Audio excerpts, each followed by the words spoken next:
three or four, three. I don't really know. Today's theme is childhood and how yours went, or mine went. So I didn't plan anything to talk about because my childhood, I don't really remember it. I remember a lot of fun and games. Actually, there was a lot of Pokemon.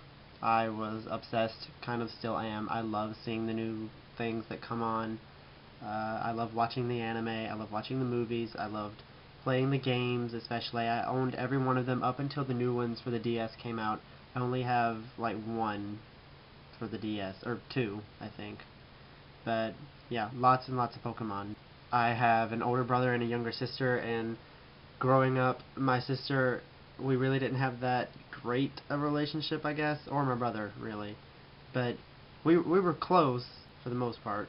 I can't imagine there was much that we got along about. We were fighting tooth and nail most of the time. I do remember playing a lot with them, hanging out with them, spending my days arguing so much. Oh, too much. But now that my sister's older and she's starting to develop her own brain, because apparently girls don't do that until they hit puberty, but she is 15 and she just got her license, her day license, but now that she's older and she knows more about me and the fact that I'm gay and that we can relate more, it really changed our relationship, so I'm glad about that. She is probably one of my most favorite sisters in the world. My brother, on the other hand, I don't really know.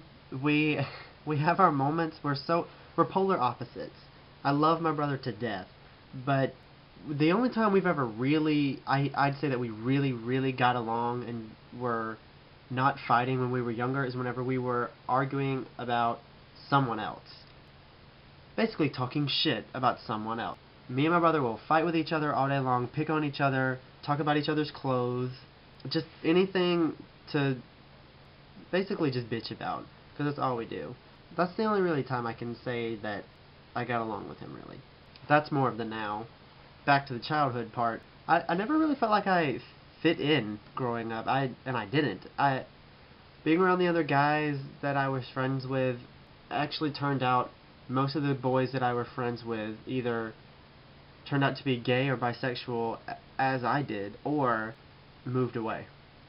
I fit in with the ones that were gay or bisexual, but the ones that were definitely heterosexual, I always felt like there was a big gap between there because they would be interested in cars or girls. That was a big gap. I was interested in girls, but I was more interested in being friends with girls and telling them what to wear. And even though I couldn't dress myself, I could dress a girl. I'll get to that in a minute. I didn't fit in with guys. I really didn't. Just because I'm not really interested in the typical things that a guy is supposed to be interested in, which I'm fine with because I'm not into the whole staples of being definitely this is for you and that's for you. If you want to play with a Barbie and you're a 5-year-old boy and you like it because it's fun to play with your female friends, have at it. There's nothing wrong with that. But in the world that we live in, if that little boy who is 5 plays with a Barbie, he's definitely gay at the age of 5. It's possible, yes, but most likely it's just a new toy. And he will get bored of it within 2 days, and then, once he's been told that it's for a girl, he'll rip its head off, just to show that he doesn't want to be a girl. Back to my childhood.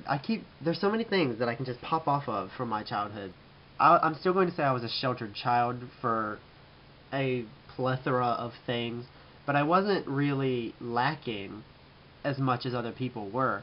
My parents, they were very laid back, but also very strict at the same time, and that's the cliche thing to say, but I got pretty much everything we wanted. Well, not everything we wanted. Most of the things that we wanted that were in somewhat beneficial, we got. Like, when we wanted a computer, they went out and bought one.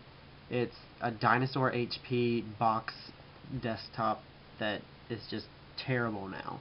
But back then, it was cool, and I could get on MySpace anytime I wanted. I had every version of the Game Boy ever made. I got a Wii for my 17th birthday, 18th birthday, something like that. PlayStation 2, the first giant ones that came out. Day it came out, I got it. Anytime there was a new Pokemon game, got it the day it went out. It was courtesy of my grandparents. If you go to my Tumblr, you'll see all these posts of the city, and I keep talking about how I'd love to live there, or at least work there. But I actually grew up in a very small town, and everyone knew or thought they knew everything about you, and it got old after a while.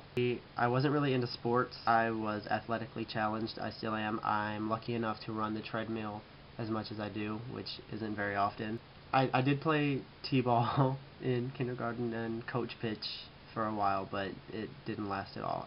I got tired of people yelling at each other over a damn ball that you were supposed to hit and catch. It didn't appeal to me. So I turned into a band geek. I fell in love with music. That's when I started listening to different kinds of music, knowing that there are different rhythms and variations and sounds and tones and chords, all of that. That's also how I fell in love with art, because being involved with music helped me realize that there are very artistic things in this world. And I hate when people say that band is for losers or dorks or whatever, even though that's true.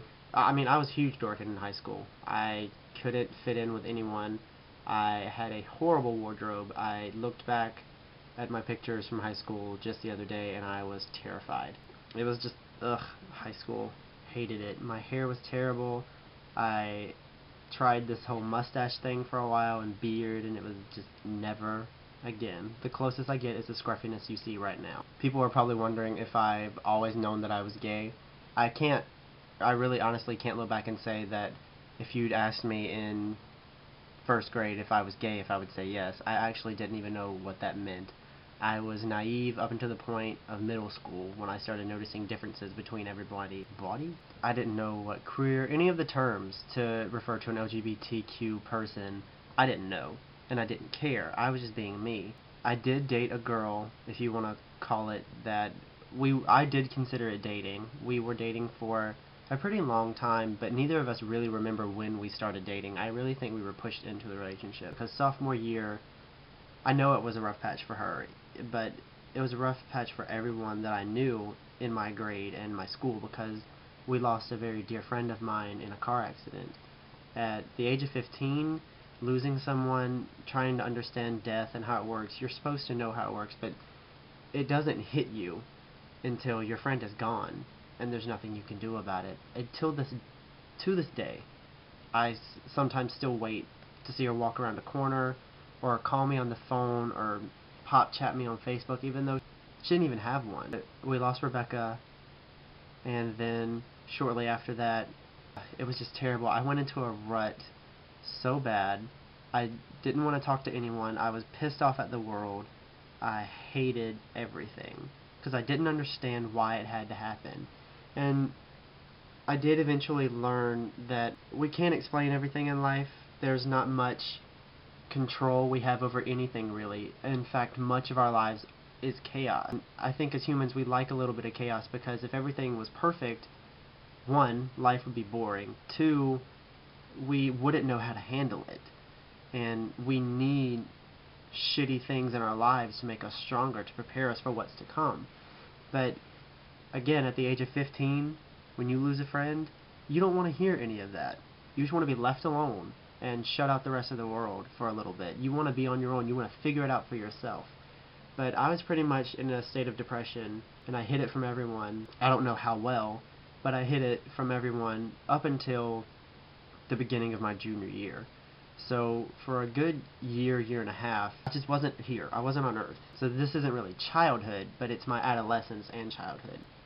So college has been an awakening experience. Watching myself, looking back on my childhood and coming up to where I am today, I'm really proud of myself, because the ruts that I've been in, the situations I've been in, the things that I've had to overcome, seeing how I've transformed from this person who was just existing to someone who is actually living his own life now, is amazing to me. And I am never going back to the state I was in the previous relationships or previous times, because if there's one thing that I did learn from my adolescence when I was 15, life is too short. Again, another cliche, but it's true. But Wales just texted me because he's asking me where I am. Didn't really tell you much about my childhood, but as I said, I don't really remember it. I remember my adolescence pretty well, but my childhood, not so much. But anyway, it's been a great video chat with you guys on this rainy Monday. Yeah, that's it. Tune in tomorrow for Brianna's video. I'm sure she's planned something by now.